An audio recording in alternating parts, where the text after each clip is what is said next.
ठीक है। अब हम लोग देखेंगे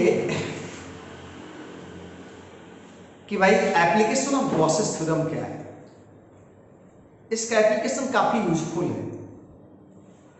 हम लोगों को इलेक्ट्रिक इंटेंसिटी निकालना है। इलेक्ट्रिक इंटेंसिटी निकालने के लिए गॉसेस थ्योरम काफी सटीक, काफी इजी तरीका है। और 8 गो केस हम लोग लेंगे, 8 गो केस नहीं, 8 गो बॉडी लेंगे जिसके चलते हमको निकालना है, इलेक्ट्रिक इंटेंसिटी। अब बहुत सारा ऐसे केस आएंगे, बहुत सारे ऐसे बॉडी आएंगे जिसमें एक में 2-2, 3-3 केस होगा। तो बॉडी का जो ज्योमेट्री है हम लोगों को जिसको निकालना है, जो सिलेबस में है, एक है पॉइंट और एक है सिलिंड्रिकल और एक है फ्लैट, ये 3 शेप का। तो पॉइंट वाला सिमेट्री में point charge, hollow sphere, solid sphere. Linear symmetry और सिलिंड्रिकल सिमेट्री में charge wire, hollow cylinder, solid cylinder. और प्लेन सिमेट्री में थिन शीट और थिक शीट। इतना चीज है।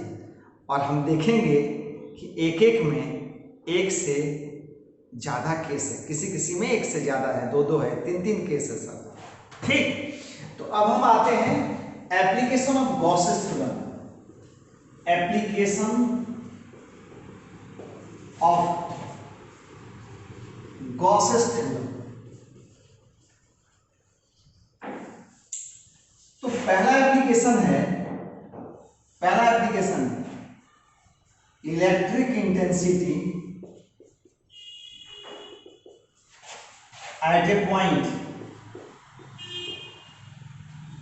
Due to a point charge. पहला नंबर, 1 नंबर। इसके लिए हम क्या करते हैं, एक पॉइंट चार्ज कंसीडर करते हैं। ये पॉइंट चार्ज Q है और इसको रखा हुआ O पॉइंट। अब हमें करना क्या है, एक पॉइंट P ले लेना है जो R डिस्टेंस पर है।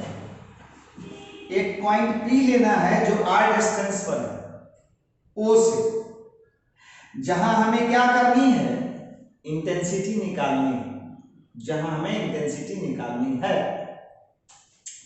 मैं बताया था कि जब कभी भी आपको किसी बॉडी के चलते किसी पॉइंट पर इंटेंसिटी निकालना है, वर्तमान में हमारा पॉइंट चार्ज है, उसके चलते हमें एक पॉइंट P है जो R डिस्टेंस पर, वहां इंटेंसिटी निकालनी है। ध्यान देना है, ये एक ट्रेडिशन के रूप में हर केस में लागू होगा, फॉलो होगा।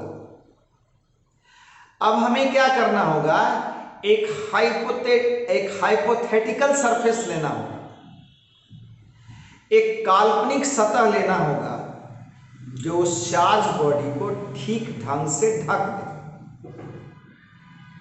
ध्यान दिया जाए, एक हाइपोथेटिकल सरफेस लेना होगा जो चार्ज बॉडी को ठीक ढंग से ढक ले। ध्यान दिया जाए। अब ये हाइपोथेटिकल सरफेस को गॉसियन सरफेस कहा जाता है। और इस गॉसियन सरफेस का ज्योमेट्रिकल शेप जो है, इस बात पर डिपेंड करता है कि जिस बॉडी के चलते आप निकालने जा रहे हैं उसका ज्योमेट्रिकल शेप क्या है। वर्तमान में हमने एक पॉइंट चार्ज लिया है, इस पॉइंट चार्ज को घेरने के लिए हमें स्फीयर चाहिए, स्फीयर को घेरने के लिए स्फीयर चाहिए, वायर को घेरने के लिए सिलेंडर चाहिए। मैं फिर कहना चाहूंगा कि जब कभी भी किसी बॉडी के चलते आपको निकालना हो किसी पॉइंट पर, आप उस बॉडी को घेरिएगा एक क्लोज सरफेस से, जो हाइपोथेटिकल होगा और जिसका नाम गॉसियन सरफेस होगा। अब हमें क्या करना है, ये पॉइंट चार्ज के चलते पॉइंट P पर निकालना है, तो हमें क्या करना होगा, इस पॉइंट चार्ज को घेरना होगा। तो पॉइंट चार्ज को घेरने के लिए हमको क्या करना होगा, स्फीयर डालना होगा। स्फीयर नहीं ना घेरेगा।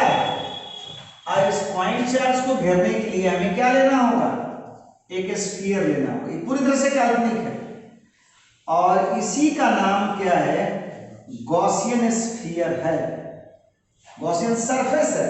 लेकिन ज्योमेट्री क्लियर हो गई इसकी, ये स्फीयर है इसलिए गॉसियन स्फीयर इसको कहेंगे। अब आइए ध्यान दिया जाए, फिर एक टेक्निक जो काफी यूजफुल है।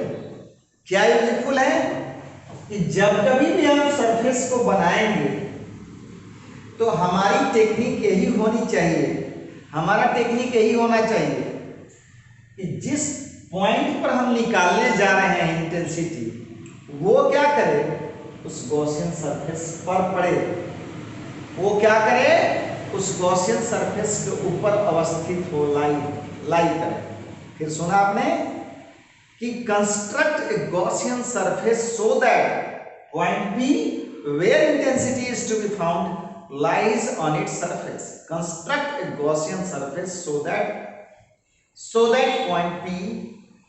point P lies on its surface. तो हमें क्या करना है, ढकते समय हमको जब गॉसियन सरफेस बनाएंगे तो यहां तो गॉसियन स्फीयर हो गया, तो कुछ इस प्रकार से बनाएंगे कि जो पॉइंट P जहां निकाला जाना है उसके सतह पर पड़े, उसके सतह पर पड़े। तो हमने ऐसा कर दिया कि भाई हमने, तो उस केस में आपको क्या करना है, लिखना है। तो लिखते हैं बाबू को जो किए हैं, क्योंकि 5 नंबर का क्वेश्चन है सर। तो consider a point P, consider a point O where a point charge Q is placed. A point charge Q is placed. Now consider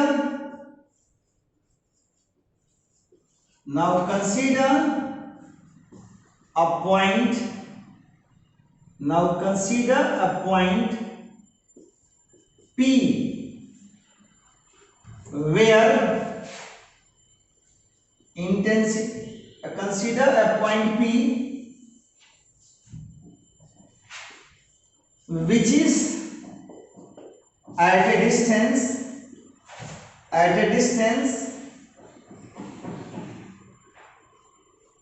R from O, where intensity is to be found.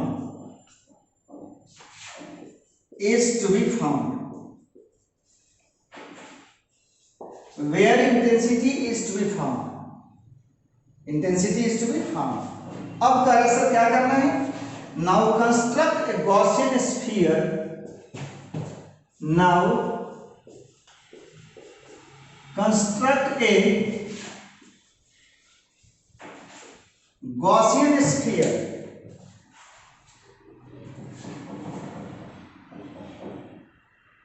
Construct a Gaussian sphere so that पीछे बैठ ऐसे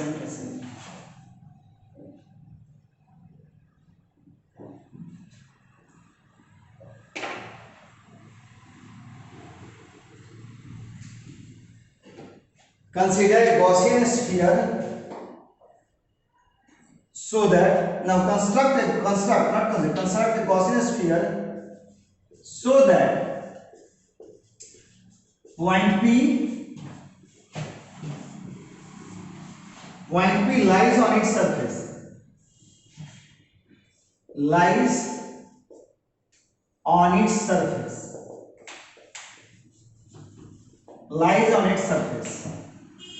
ठीक, अब आपका simple हो गया, आपने देख लिया, बना लिया भाई।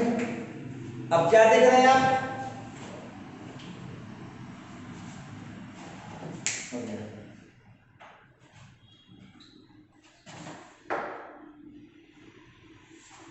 Lies on its surface, lies on its surface. अब दिखाइए ध्यान से, according to definition of flux, total flux through Gaussian surface,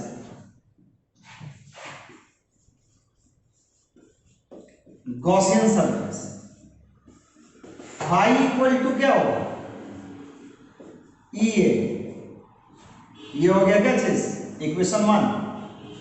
definition के हिसाब से टोटल फ्लक्स क्या होता है, ई डॉट ए, यानी ई है। यहां पर तो क्या होगा, कहीं भी देखिएगा एरिया लीजिएगा तो डायरेक्शन ऑफ एरिया और इंटेंसिटी थीटा क्या होगा, 0। अब देखिए phi equal to E and according to Gauss's theorem, Gauss's theorem and according to Gauss's theorem आते हैं इधर,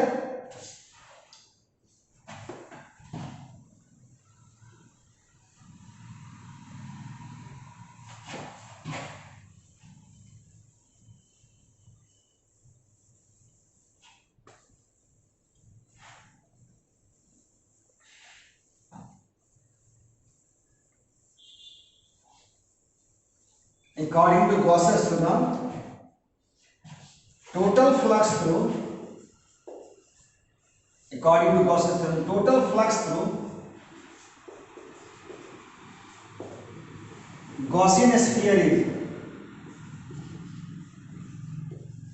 Gaussian sphere is phi equal to 1 upon epsilon naught times q। Let it be equation 2। तो from equation 1 and 2, from equation 1 and 2, phi equal to EA equal to E बराबर Q by epsilon naught A, since A बराबर क्या है, shape कैसा है sir, spherical, इसलिए आपका E बराबर क्या है, आप पॉइंट चार्ज करते पहले भी निकाले तो कितना आया था, इंटेंसिटी क्या हो गया, E बराबर Q बाई, आपका क्या देखा, E proportional to Q and E proportional to. अगर छोटा सा आप ग्राफ बनाना चाहते हैं आराम से बना सकते हैं सर।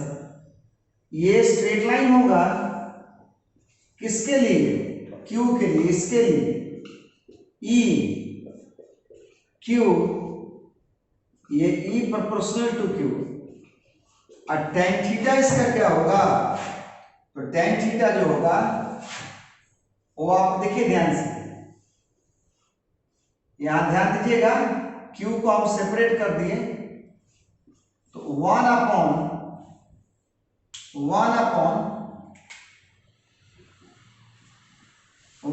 इतना, ये स्लोप ऑफ द लाइन हो जाएगा। इस लाइन का स्लोप क्या होगा, 1/4 pi epsilon not r square, इस लाइन का स्लोप हो जाएगा, ठीक। और फिर आपका यानी इसमें आप किए क्या है, इसमें आप किए हैं r को कांस्टेंट रखें, और अबरी वाला में हम क्या देखेंगे, q को कांस्टेंट रखेंगे। तो इस केस में आपका ग्राफ क्या हो जाएगा, E proportional to 1/r square, या Q कांस्टेंट हो जाएगा, यहां पर R हो जाएगा और ये इंटेंसिटी। थोड़ा सा आंसर में आपका क्वालिटी बढ़ जाता है जब ग्राफिकल व्यू को इंट्रोड्यूस कर देते हैं, तो क्वालिटी बढ़ जाता है।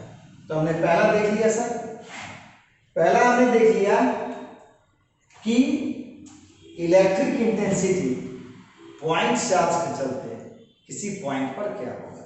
ठीक, अब आते हैं हम लोग body number 2।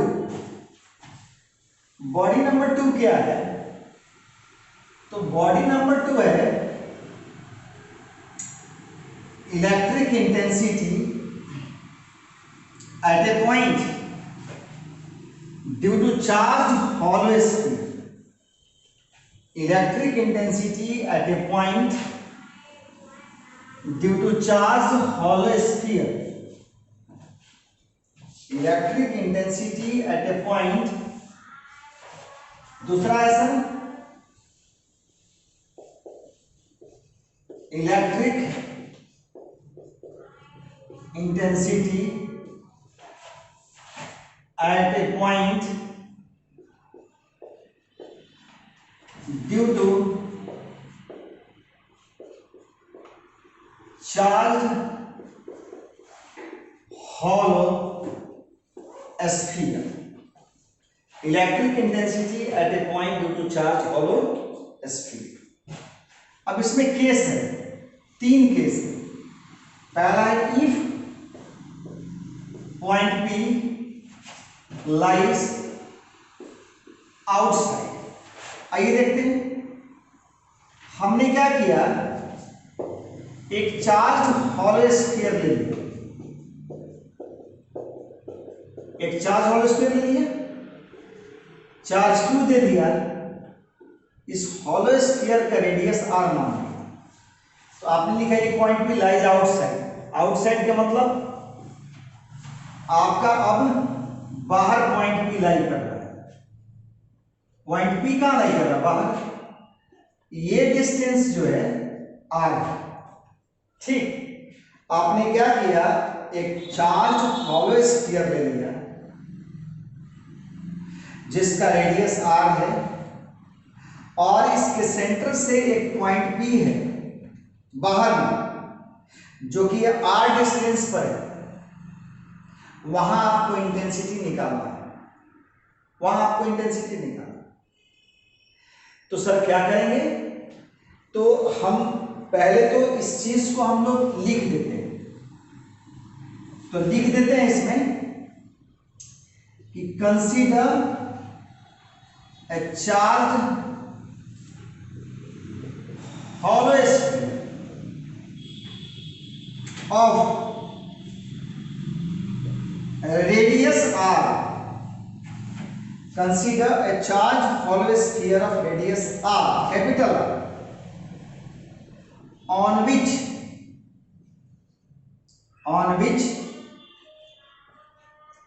charge q is uniformly, देखिए यहां तक आ रहा है थोड़ा, ठीक। Charge q is uniformly distributed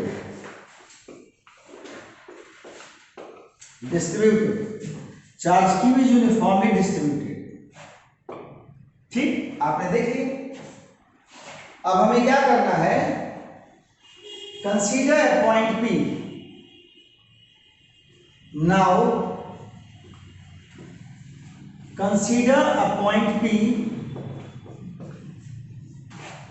at a distance R from O,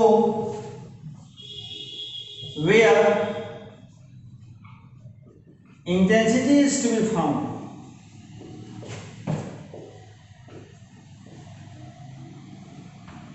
Where intensity is to be found, मैंने क्या बोला, consider a point P at a distance R from O where intensity is to be found। ठीक, आपको एक fashion बताया था, pattern बताया था कि नाउ कंस्ट्रक्ट ए गॉसियन स्फीयर। क्यों? क्योंकि स्फीयर को ढकने के लिए स्फीयर चाहिए। So that point P where intensity is to be found lies on its surface।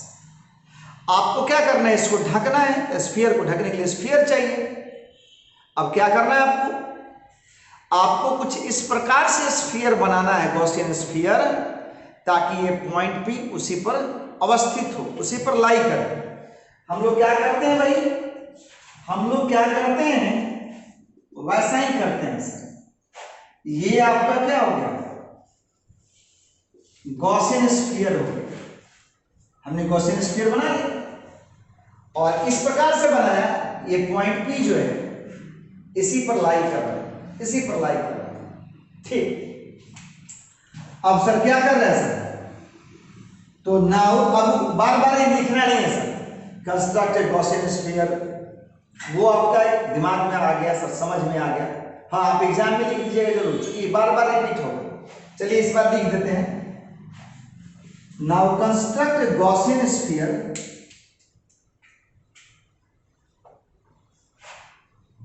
now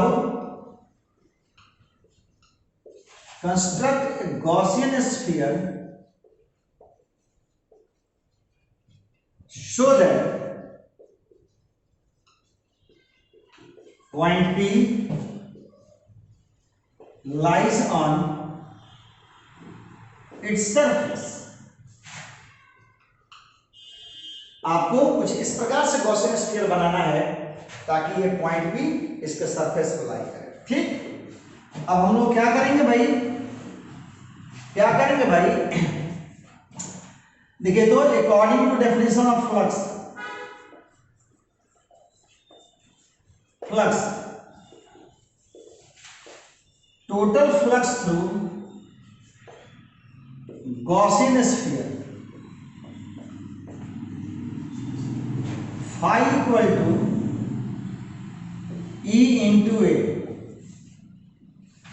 and according to Gauss's theorem, according to Gauss's theorem, फिर से थोड़ा सा वीडियो इस पर आ रहा है, according to Gauss's theorem, नहीं सर ना, वहाँ तक आ रहा है थ्योरम तक, यहाँ तक आ रहा है, थ्योरम आ रहा है, हाँ हाँ, according to Gauss's theorem total, अच्छा ठीक है। अब हम लोग इसको थोड़ा सा लिख देते हैं इधर। ठीक, आप यहां तक आ गए।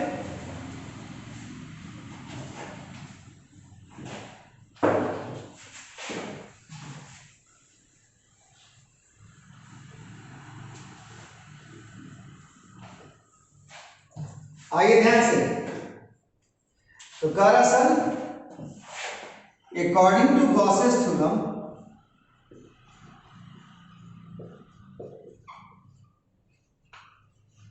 फाई इक्वल टू क्या होगा, क्यू बाई, गॉस का ही ना concept, 1 by epsilon naught times Q, phi equal to 1 by epsilon naught times Q. ठीक, और दोनों एक ही चीज को रिप्रेजेंट कर रहा है। तो from equation 1 and 2 A equal to Q by epsilon naught, epsilon naught A, since A बराबर क्या है, स्फीयर है सर, 4 पाई आर स्क्वायर, तो क्या देखा बाबू, क्यू बाई, यानी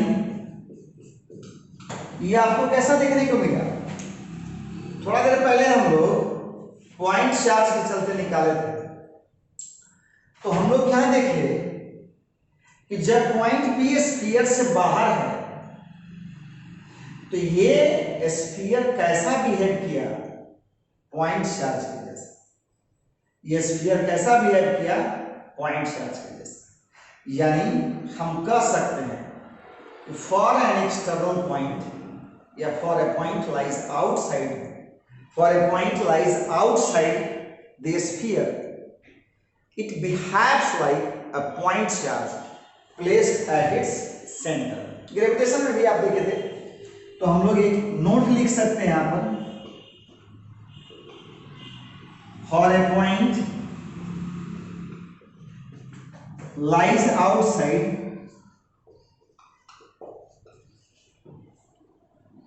hollow sphere। कौन सा hollow sphere भाई? Charged hollow sphere। Charged hollow sphere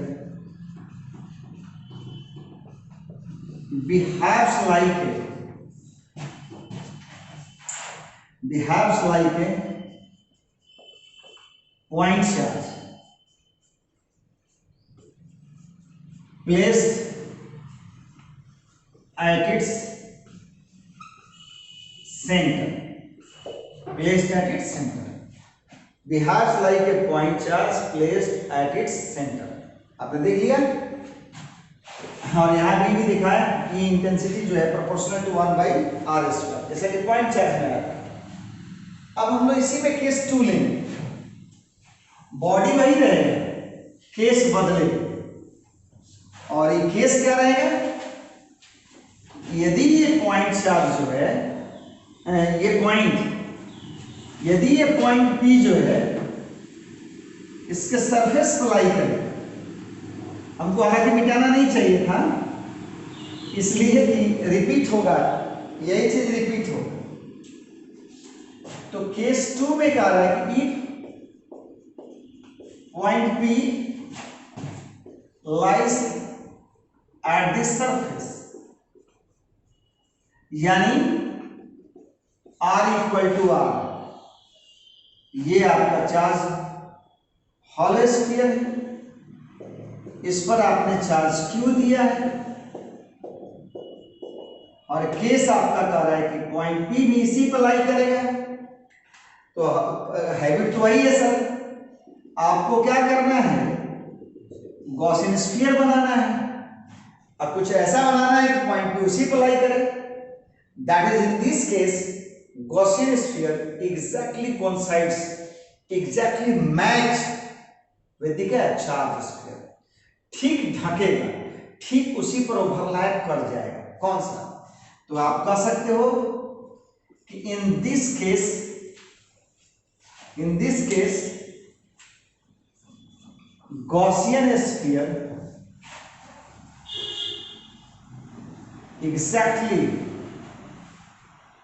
exactly coincides with the charge sphere,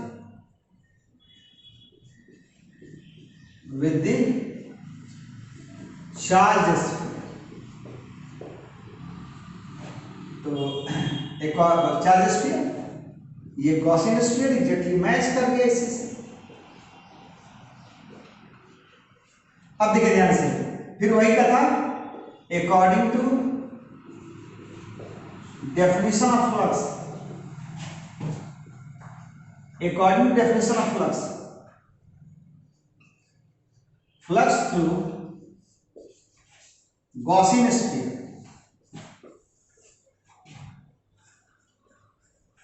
flux through Gaussian sphere, flux through Gaussian sphere क्या होगा? Phi equal to EA and according to definition of Gauss, according to definition, according to Gauss's theorem,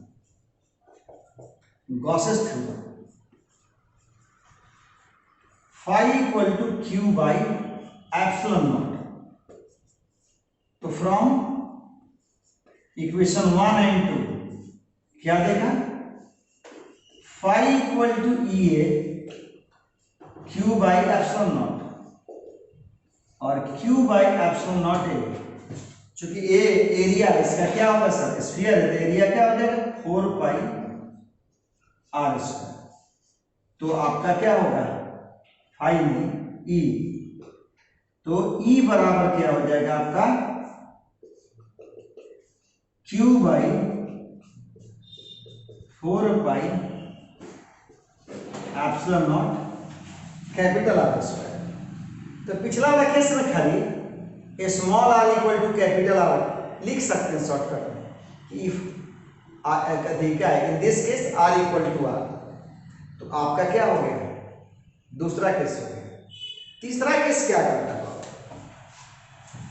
तीसरा case की जब point P क्या, body यही है, अब इसमें पॉइंट पी क्या होगा, अंदर की ओर लाई करेगा, बॉडी यही है, अब पॉइंट इसमें अंदर लाई करेगा, तो देखिए इसमें क्या होगा,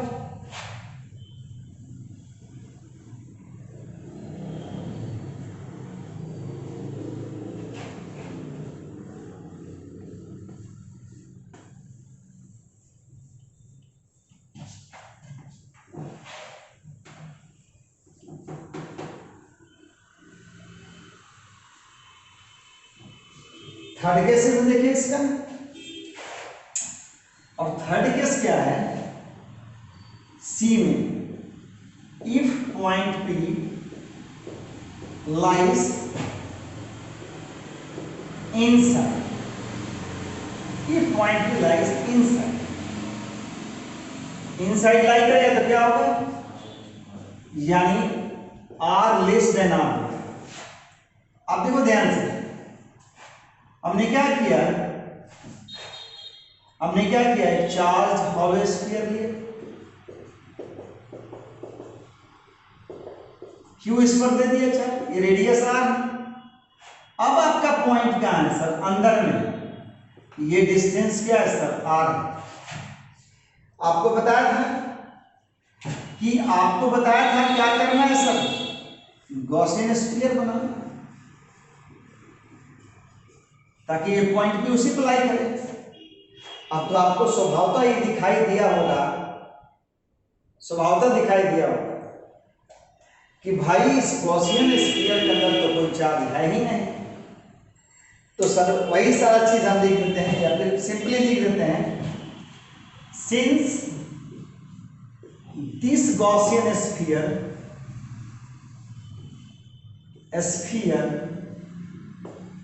have no charge, that is phi equal to 0 by epsilon naught, और E बराबर क्या होगा, 0। काफी इंपॉर्टेंट रिजल्ट आपके सामने आया। क्या रिजल्ट सामने आया भाई, कि हॉलो स्फीयर के अंदर इलेक्ट्रिक इंटेंसिटी क्या है सर, 0। हॉलो स्फीयर के अंदर इलेक्ट्रिक इंटेंसिटी 0। फिर सुनिए, यानी हॉलो स्फीयर के अंदर इलेक्ट्रिक फील्ड का मान 0 होगा, यानी किसी भी, ध्यान दीजिएगा, चूंकि बिहार से बड़ा ही ज्वलंत मुद्दा है, कल परसों में घटना हुआ है, थंडरिंग से क्या है 99 लोग, किसी पेपर में 93 लोग दिया है, मरा है।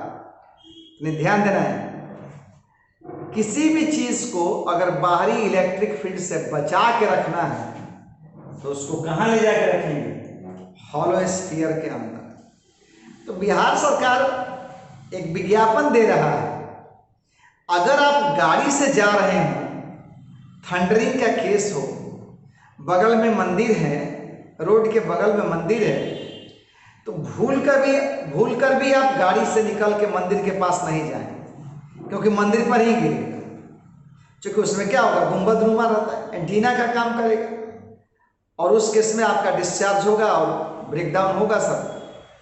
अगर गाड़ी पर भी गिरेगा अगर आपका, तो मेटालिक बॉडी होता है, आप पूरा गाड़ी पर गिर जाए कोई दिक्कत नहीं, आपका बॉडी सुरक्षित रहेगा, क्योंकि कितना भी वोल्टेज डेवलप करेगा आउटसाइड, अंदर में इलेक्ट्रिक फील्ड हमेशा क्या होगा, 0 होगा।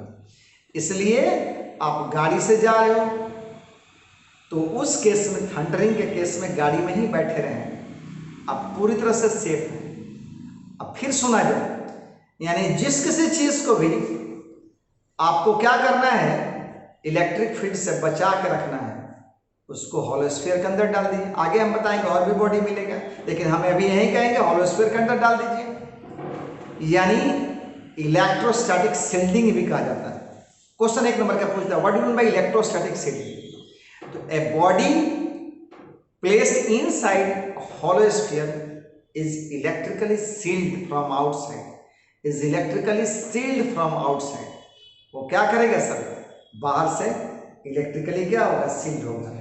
यानी किसी भी चीज को बचा के रखना है बाहरी इलेक्ट्रिक फील्ड से मेटालिक केज में। मेटालिक केज का मतलब मेटालिक स्फीयर के अंदर उसको रख देंगे, बाहरी इलेक्ट्रिक फील्ड से क्या होगा, वंचित रहेगा, यानी सेफ रहेगा। तो हमने क्या किया, यहां देखा E बराबर 0, that is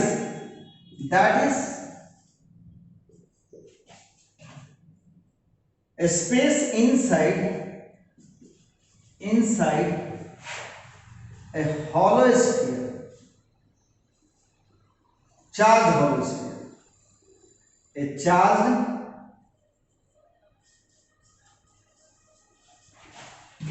hollow sphere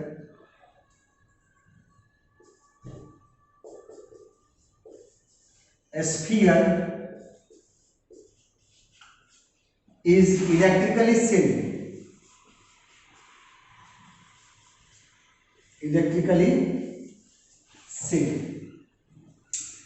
charge sphere के अंदर, हॉलो स्फीयर के अंदर इलेक्ट्रिक फील्ड क्या होगा, जी। सबसे इंपॉर्टेंट इसका ग्राफिकल व्यू है, ग्राफिकल व्यू। उसको हम लोग देखते हैं कि तीनों केस का ग्राफ एक साथ कैसे कर सकते हैं, कि तीनों केस का एक साथ ग्राफ कैसे कर सकते हैं, इसको देखना है।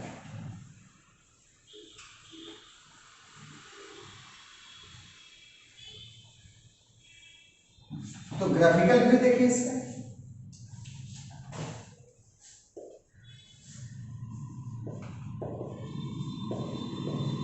ग्राफिकल व्यू इसका है कैसे, आप देखो ध्यान से, तीनों केस के लिए हम लोग लिखते हैं।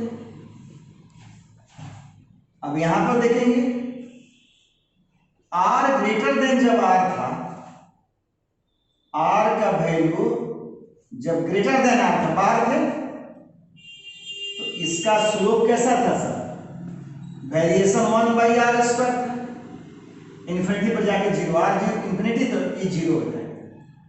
R इक्वल टू R जब सरफेस पर आ गए तो सबसे मैक्सिमम था, तो आपका इस पॉइंट का कोऑर्डिनेट क्या होगा, R और Q/4πε0r² सरफेस पर। और जैसे ही अंदर करेंगे, ध्यान डॉटेड लाइन है, जैसे ही पंक्चर करके अंदर घुसेंगे, सडनली क्या हो जाएगा, 0, E equal to 0, R less than R।